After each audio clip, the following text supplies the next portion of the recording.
નાની વાતમાં આપણે આજે પુસ્તક છે પ્રભાતી ભક્તિવર્ધિની ભાગ 2, એની અંદર પુષ્ટિ દ્રઢાવ, વિશ્વાસ દ્રઢાવ, નામ દ્રઢાવ આ બધા ગ્રંથ આવેલા છે. એમાં પુષ્ટિ દ્રઢાવ ગ્રંથમાંથી પ્રસંગ બીજો એ મોટો છે. એમાં 82મા પાના નંબર ઉપરથી લઉં છું. સફેદ પુસ્તિકા છે 2008ની સાલની, એમાંથી વાંચું છું.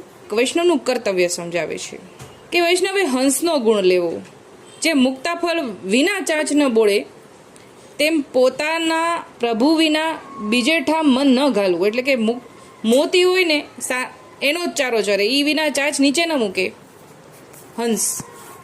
એટલે વૈષ્ણવને જ્યાં ઠાકોરજી હોય ને ત્યાં જ એની વાતો કરે, બાકી લૌકિક વાતો પણ ન કરે, બીજા અન્ય દેવી દેવતાઓની પણ વાત ન કરે. એવો ગુણ વૈષ્ણવે હંસનો લેવો, એવું સમજાવે છે.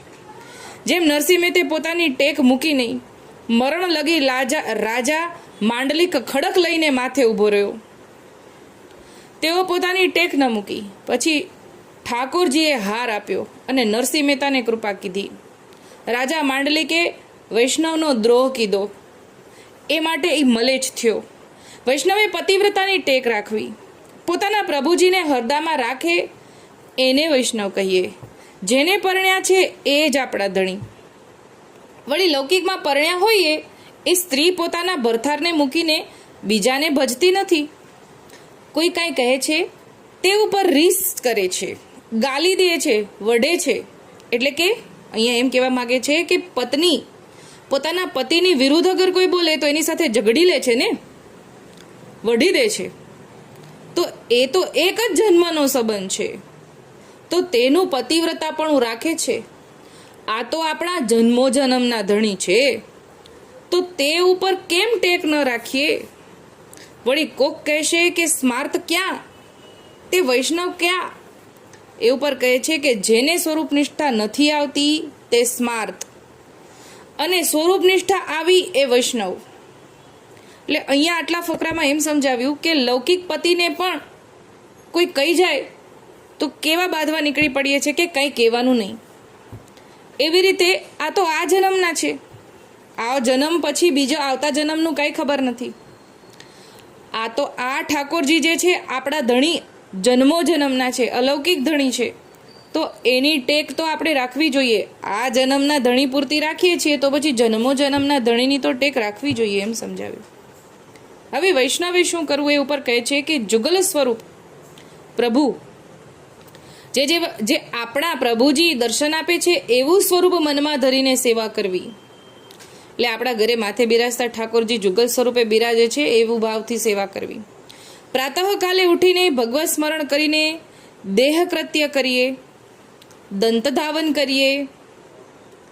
એટલે કે પ્રાતઃકાલે પ્રભાતી બોલીએ, આપણા ભગવદીઓને દંડવત પ્રણામ કરીએ, માળાજીના દર્શન કરીએ, ચણામૃત લેવું, દંત ધાવન કરીએ, સ્નાન કરીએ, ચણામૃત લઈ તિલક ચરણામૃત કરવા, પછી શ્રીજીને ઘણી ઘણી મનોહાર વિનંતી કરીને જગાડવા, પછી સિંહાસને બેસાડવા, પછી ભોગ સમર્પીએ, પછી શિંગાર કરાવીએ. એટલે ભોગ એટલે કે મંગળા ભોગ. પછી શિંગાર કરાવીએ, પછી રાજભોગ સમર્પીએ, બીડી સમર્પીએ, પછી શ્રીજીને પોઢાડીએ, પછી ઉત્તાપન કરાવીએ, પછી શયન કરાવીએ. શ્રીજી તો બાલક છે તે માટે ઘણા ઘણા ખેલવણા સોગઠાબાજી આગળ મૂકીએ, ઓચ્છવે રથે બેસાડીએ, શ્રાવણ મહિને ઈંડોરે ઝુલાવીએ, બાળકની પેઠે લાડ લડાવીએ. નિવેદની વૈષ્ણવ જે સમર્પે એ શ્રીજી સર્વથા શ્રી સ્વામીજી સંયુક્ત આરોગે છે. વળી કોઈ એમ કહેશે કે શ્રી ગોસાઈજી, શ્રી ગોપેન્દ્રજી દ્વિજરૂપ પ્રગટ્યા છે, તે શુદ્રના હાથનું કેમ આરોગે? દ્વિજ એટલે કે બ્રાહ્મણ, બ્રાહ્મણને દ્વિજ કહ્યા એટલે કે એમને 2 વાર જન્મ એટલે દ્વિજ કહ્યા. એટલે એક તો જન્મે ત્યારે, પછી જનોય પામે ત્યારે, એટલે એને દ્વિજ કહેવાય છે, એટલે બ્રાહ્મણને દ્વિજ કહેવાય. એટલે અહીંયા કીધું કે દ્વિજ રૂપ પ્રગટ્યા. તો શુદ્ર હાથનું કેમ આરોગે? એટલે કે બીજું કોઈ દ્વિજ ન હોય એના હાથનું કેમ આરોગે? એ ઉપર કહે છે કે સમર્પણ આપીને દ્વિજરૂપ કરે છે. એટલે કે જીવને જ્યારે સમર્પણ આપે છે ત્યારે જીવ પણ દ્વિજરૂપ થઈ જાય છે. કેવી રીતે? આપણે પણ પહેલાં જ્યારે શરણ જન્મ લઈએ છીએ ત્યારે એ જન્મ છે, પછી જ્યારે શરણદાન પામીએ છીએ ત્યારે આપણો બીજો જન્મ છે, નવો જન્મ છે. એટલે વૈષ્ણવ પણ દ્વિજ કહેવાય. એ અહીંયા સમજાવે છે કે ઠાકોરજી પોતે દ્વિજરૂપ પ્રગટ્યા છે તો એ શુદ્રના હાથનું નથી આરોગતા, વૈષ્ણવ કરે છે. વૈષ્ણવ એટલે કે પોતે શરણદાન આપીને એમને દ્વિજ બનાવે છે, આપણને બધાને દ્વિજ બનાવ્યા. એટલે ઠાકોરજી 3 સરી માળા આપણને દઈને આપણને દ્વિજ કરે છે, ત્યારે તેના હાથનું આરોગ્ય છે. માટે વૈષ્ણવે 3 સરી માળા પહેરવી, એ વિના રહેવું નહીં. એ પ્રસાદ લઈએ તો મન બુદ્ધિ શુદ્ધ થાય, દેહ શુદ્ધ થાય અને વૈષ્ણવતા આવે. એટલે ઠાકોરજી એ આપણને માળા બંધાવીને ઠાકોરજીને ભોગ ધરવાનો અધિકાર આપ્યો. હવે એ અધિકારનો આપણે ઉપયોગ નથી કરી રહ્યા, એમને એળે જવા દઈએ છીએ આ દેહ, આ અધિકાર, તો પછી એ વૈષ્ણવ થયાનું શું કામનું? શું આપણને એ લાભ મળ્યો? જે આપણને ઠાકોરજીને સેવા કરવાનો લાભ ન મળ્યો તો વૈષ્ણવ થયાનો શું મતલબ? એમ અહીંયા સમજાવે છે કે માળા વગર રહેવું નહીં, પ્રસાદ લઈએ એટલે અગાઉ એમ સમજાવ્યું કે ઠાકોરજીને ભોગ ધરવાનો આપણને દ્વિજ કરીને અધિકાર મળ્યો છે, એટલે ભોગ ધરીએ, સેવા પ્રકાર સમજાવ્યો. પછી આપણે પ્રસાદ લઈએ, એના દ્વારા મન અને બુદ્ધિ અને દેહ, આ બધું પ્રસાદ જ્યારે આપણા અંગમાં જાય છે ત્યારે આપણું મન, બુદ્ધિ અને દેહ શુદ્ધ થાય છે. વૈષ્ણવે પાષાણની ટેક લેવી, જેમ સંસારરૂપી સમુદ્રમાં પ્રગટ થાય છે. પાષાણ પ્રગટે છે તે સંસારરૂપી જલ ભર્યું છે, તેમ પથ્થર થઈને રહે તો ભીતર જલ સ્પર્શ ન કરે. એટલે કે આ સંસાર સાગર છે અને આપણે પાષાણની જેમ સંસારમાં રહેવાનું અને ભીતર જળને ન જવા દેવાનું, એટલે કે ભીતર સંસારને નહીં જવા દેવાનું. પણ પૂર્વે વૈષ્ણવ છે તે માટે જલ ભેદાતું નથી. હરદામાં શ્રીજી બિરાજે છે, એટલે કે વૈષ્ણવ તો પાષાણ જેવા જ છે, ભલે સંસારમાં રહે પણ ભેદાતા નથી, કેમ કે હૃદયમાં તો ઠાકોરજી બિરાજે છે. એટલે હૃદય તો ભેદાતું નથી સંસારથી, કેમ કે સદાય ઠાકોરજી બિરાજે છે. તે અગ્નિ સ્વરૂપ છે, તેના હરદામાં રહે છે. અને ખરા વૈષ્ણવનો સંગ હોય તો એમાંથી અગ્નિરૂપ છે તેનો આશરો થાય. એવા ઉત્તમ વૈષ્ણવનો સંગ કરે તો સૂજ પડે.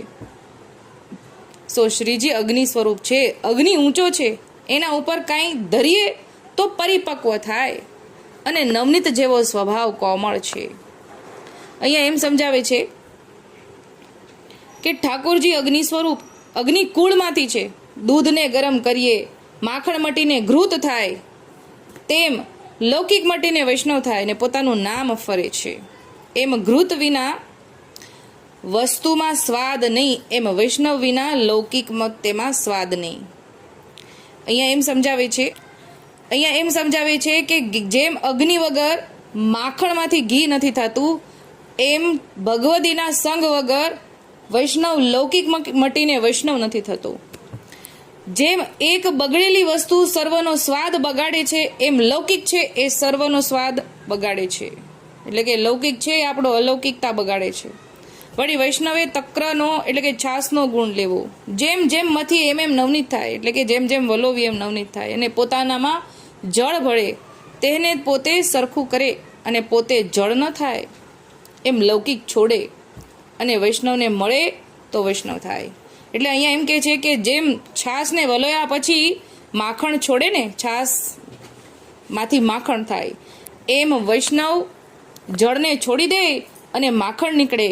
છાસ જળને છોડી દે એમ વૈષ્ણવ સંસારને છોડી દે અને માખણ નીકળે. એવી રીતે અલૌકિકતા નીકળે. પણ પોતે અવૈષ્ણવ ન થાય, એટલે કે પોતે લૌકિકમાં ન જાય. મનને ભગવદ સ્વરૂપ વિશે લગાડવું. તે સ્વરૂપ કયું? તે મહાઆનંદનું સ્વરૂપ છે, ઠાકોરજીનું સ્વરૂપ છે. એ મનને ઠાકોરજીના સ્વરૂપમાં લગાડવું. કળયુગમાં વલ્લભ કુળમાં પ્રગટ થઈને એથી ઠાકોરજીએ અધિક સુખ આપ્યું છે. શ્રી ઠાકોરજીએ વિમુખ જનને, આસુરી જનને અળગા કરીને પોતાના જીવને નજીક રાખ્યા છે અને શરણે લીધા છે. એ ઠાકોરજીએ પ્રાગટ્ય લઈને આપણને શરણે લીધા છે, એવું સમજાવ્યું. આગળ તો ઘણું છે મારવાલા, અત્યારે આટલું જ બોલીને મારી નાની વાતને વિરામ આપું છું. બોલો શ્રી ગોપાલ લાલ કી જય. નાની વાતમાં